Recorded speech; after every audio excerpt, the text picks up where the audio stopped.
Today we're going to cover tutorial theory and practice, the basics.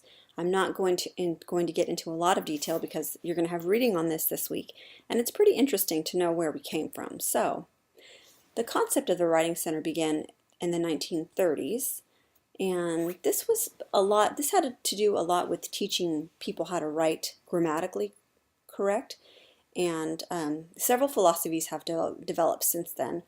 We're going to look at three major influences that have developed or are very common with current writing centers, and that's current traditional rhetoric, expressivism, and social constructionism.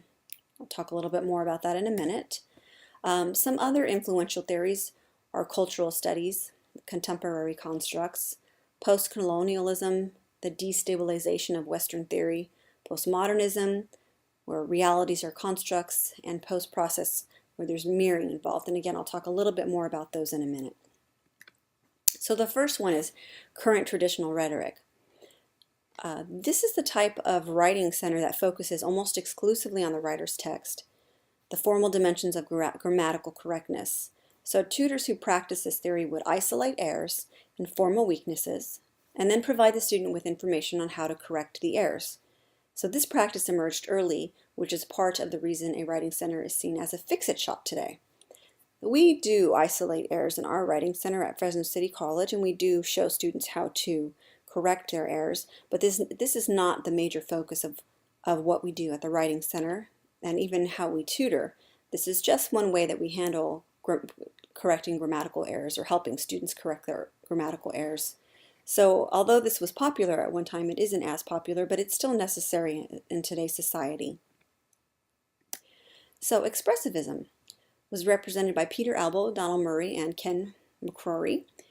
Came about in the 1970s and 80s, and it's basically about writing as a means of self-discovery, how self-expression leads to voice, and this is how we get students to develop a voice. So this is the way I was taught as a writing tutor, that there wasn't a lot of talking, although we did ask very open-ended questions. Everything was done in writing, so the students came to meaning and understanding about the types of questions they were asking or that were being asked of them through writing.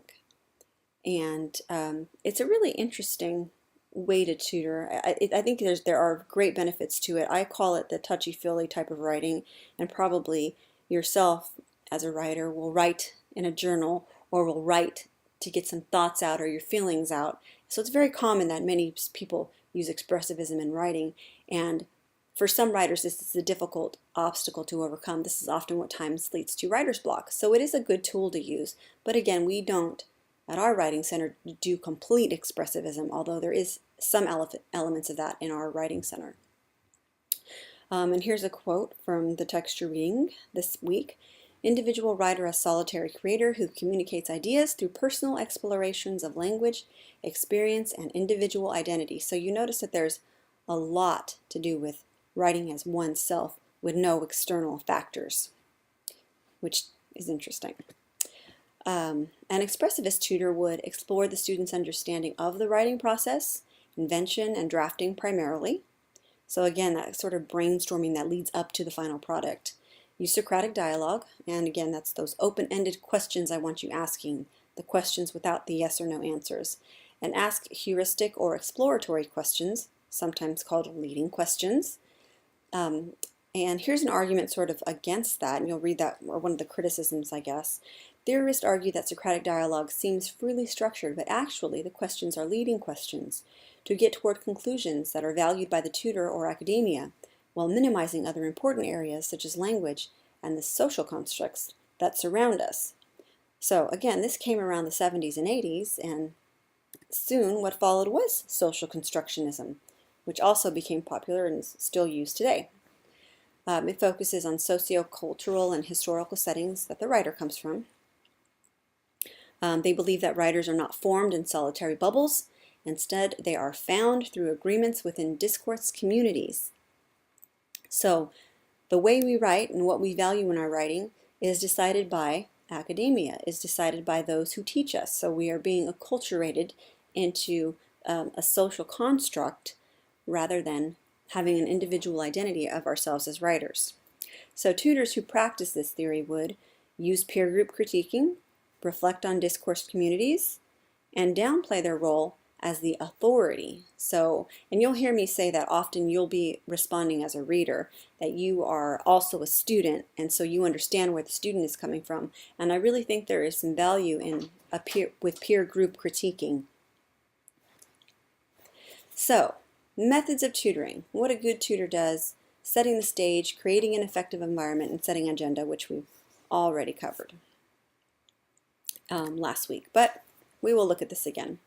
So a good tutor will have a willingness to learn, reflect, and keep learning.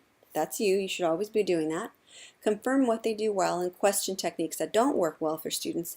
And you will be very critical of yourself as a tutor and think, oh, I'm going to try this. Oh, that didn't work so well. I'm going to try something else. And that's fine because you are growing as a tutor yourself. You'll modify views and procedures for each given situation. And any tutor should be doing this. And remember how we were talking about tutors wearing different hats last week? Well, you will be a shapeshifter in interpersonal dimensions and communications.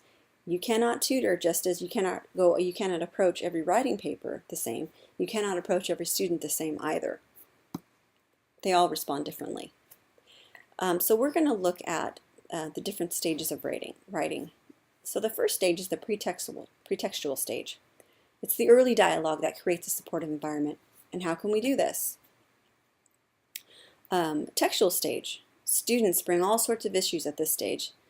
A tutor must ensure the session remains student-centered, but also be able to address the writer's need in collaborative space that allows for confidence and skills to flourish. So how can we do this without interfering too much?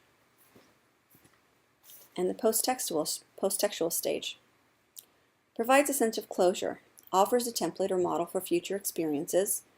It's an overview that offers strategic insight, clarifies work that still needs to be done, and creates the mentality that this is part of the learning process.